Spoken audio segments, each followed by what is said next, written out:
I paid $7,500 to get access to this sales script, and it ended up helping me close over 100 freelancing deals. Now, the secret that makes it work has nothing to do about being salesy. Instead, it teaches you to sell like a doctor, to diagnose before confidently presenting the cure. And in this video, I'm going to take you through this entire thing. It's 23 pages long, and right off the bat, it starts off with a really important first topic. But before I dive into it, if you want to follow along, you can grab this entire script in the description of this video. So the very first piece of advice in this script is that the goal of the first meeting isn't to push a product, it's to diagnose a problem. Imagine if a doctor listened to your symptoms for like 15 seconds and then immediately tried to sell you on a specific surgery. I don't know about you, but I'd probably want to get a second opinion. Instead, what I learned is that you should be asking intelligent questions, listening, and just figuring out if you're even the right person to help them. There's actually a really simple test that you can do to see if a meeting is going well or not.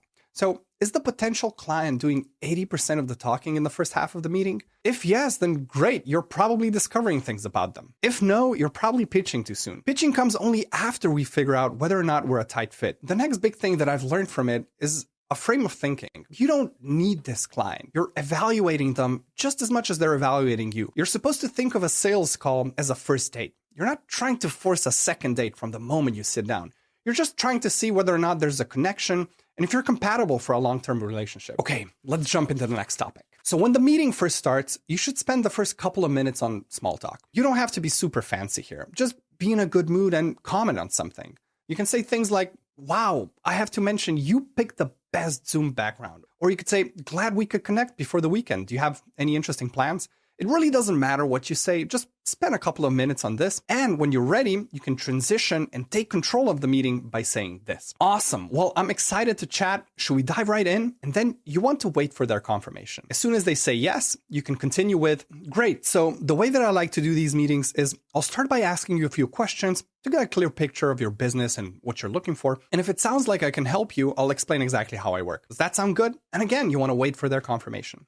Once you get it, we can dive into the meat of the sales call, which is discovery. So this is where you want to start asking really specific questions just to figure out what it is that they need and what they're struggling with. You want to start with a really broad question that lets them start talking about their needs. There are two ways that you can do this. If you reached out to them, you can say, so when I reached out, something in my message must have clicked.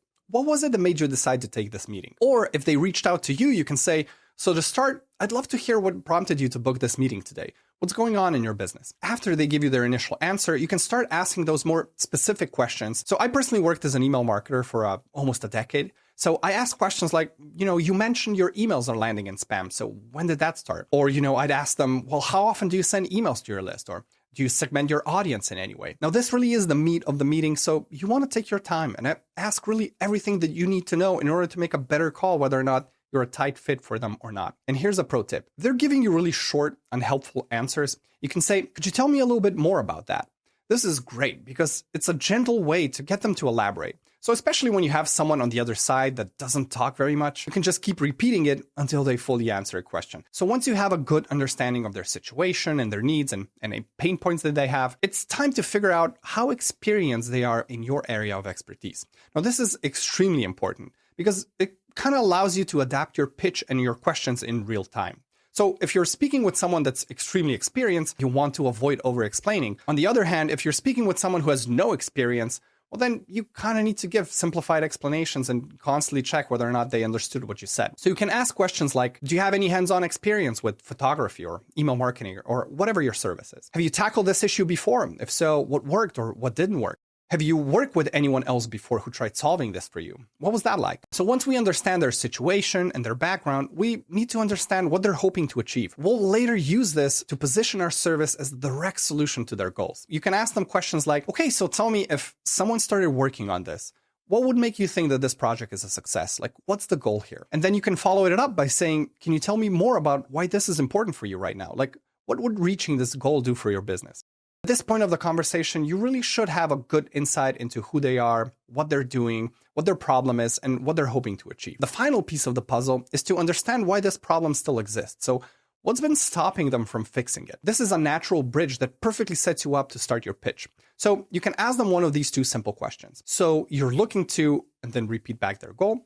What's held you back from doing this so far on your own? Or you can try a slightly different angle by saying, why haven't you been able to find the right person to help you with this yet? Their answer here is really important because they might say that they lack the time or the technical expertise, or maybe they've hired someone previously who did a terrible job. Whatever they say, just listen closely because you're about to use their answer because we're about to start our pitch. So this is where we're going to present our service as the specific cure to the problems that they just told you about. So you always want to start by asking for permission to pitch. This is what kind of keeps you in the advisor role, not in the salesperson role. So you can say something like this. Okay, so based on everything we've talked about, I'm confident I can help you with this. Would it be okay if I walked you through exactly how I'd approach it? And then again, wait for their confirmation. And as soon as you get it, you can start by presenting your solution in 3 parts. First, you want to frame your solution by saying something like, great, so I specialize in helping businesses just like yours achieve the goal that they've mentioned. And then you want to continue by providing proof that you can actually do this. So for example, a couple of months ago, I was working with a client who was also struggling with the exact pain point that they described, and I helped them achieve a similar goal. And then in part 3 of your pitch, you really just want to explain the entire process. So walk them through how you work step by step and exactly what they'll get out of it. So make it feel like a clear, really organized plan. Something like this. Here's how I would tackle this for you. First, we'd start with a kickoff session to deep dive into your brand. Next, I'll prepare all the deliverables and we'll have weekly check-ins just to make sure that we're perfectly aligned with your vision. And then finally, you'll get the completed project along with a guide on how to use it, just so you're fully in control. You want to clearly explain how you'll start, what the process will look like, what they'll get in the end, what the timeline looks like, and also the benefits or wins that they can expect. But, and this is extremely important, don't reveal your price or your packages at this point. Just focus on the workflow and what they'll get. And after you finish, ask them if they have any questions for you. You can say something like, that's the general overview. What questions do you have about it for me? Answer any of their questions and then ask them again. Do you have any other questions about this? And then keep asking this until one of 2 things happens. Either they're going to run out of questions and they'll respond with a no. And I treat that as a red flag because let's be honest, like the most natural thing to ask at this point is, well, how much is this going to cost? Once they ask you this, you have a choice to make. So if you can't give them your pricing just yet, because maybe you need to review their information or put a proposal together, then let them know. Just say, hey, I'll send a proposal or any follow-up questions after the call. But if you can, and I highly encourage you to do this, reveal your price or give a rough estimate for similar projects and then wait for their reaction. Just say something like this. The cost of everything I've talked about today is $4,000. State your price clearly and confidently. And then the most important part, be quiet. Don't justify it. Don't explain it. Don't say, but we can be flexible. The first person who talks here loses. So let them react. Their reaction is going to tell you everything you need to know. They might think it's a great offer and accept it right away. In that case, congrats, you've just closed a new client. But if they don't accept your offer immediately, well, then you need to start addressing their objections. So handling these objections is extremely important for 2 reasons. Number 1, it actually helps you close the deal. And number 2, it teaches you a lot about your offer and your prospects and their objections. An objection isn't necessarily a no, it's usually more of a request for more information. So your job really is to get curious. And it's really important that you don't shy away from addressing them, but instead you really want to tackle them directly. Let me give you some objections and some ways to overcome them. Can you send over a proposal so my business partner and I can review it? I can definitely send over a proposal, but usually when people ask me to do this, it's their soft way of saying no. So can you tell me what happens if your business partner says no? At this stage, they'll probably say that they wouldn't be able to move forward if their business partner doesn't agree. So ask them this. What reasons do you think they might give for why they wouldn't want to move forward? Now, this question is great because it reduces the pressure on the person that you're speaking with and allows them to freely give you some feedback because they're saying that this is what their business partner would say, not what they would say. On an extra note, sometimes sending a proposal is the only logical choice. So for example, when you're working with really large companies with multiple stakeholders, in those cases, I personally wouldn't try to handle it as an objection. I just say, yeah, sure, no problem. I'll get started on it immediately and then send it over tomorrow. You really need to make a judgment call if they're trying to avoid saying no or if this is just part of the normal procedure. Okay, let's do another one. I need to think about it. So whenever I hear this, I like to say, that's fine. Most of my best clients had to think about my offer before deciding. What part do you need to think about most? I love asking this. Any answer they give you here is going to help you improve for any future meetings. All right, another really common objection is it's too expensive. To which you can reply with, I totally understand. Can I ask what you were budgeting for this? Or you could say, could you tell me more about what makes it feel expensive? Now, this kind of helps you understand whether or not it's a value problem or a cash flow problem. Okay, there's more objections and how to handle them in the actual script that you can find in the description below. Plus, I also created a monster ChatGPT prompt that will help you practice this method of selling. So ChatGPT is going to role-play different levels of clients from easy to hard, and you can try selling your service to it. Just copy-paste the prompt into ChatGPT, tweak a few lines, and you'll be able to practice the flow, the questions, and learn how to sell like a doctor. Plus, at the end, ChatGPT is going to give you specific feedback on your approach and exactly what you should improve. Okay, let's talk about the last important step to the script. If they say, yeah, let's do it, when can you start? Your job isn't quite done yet. You still need to explain the next steps clearly.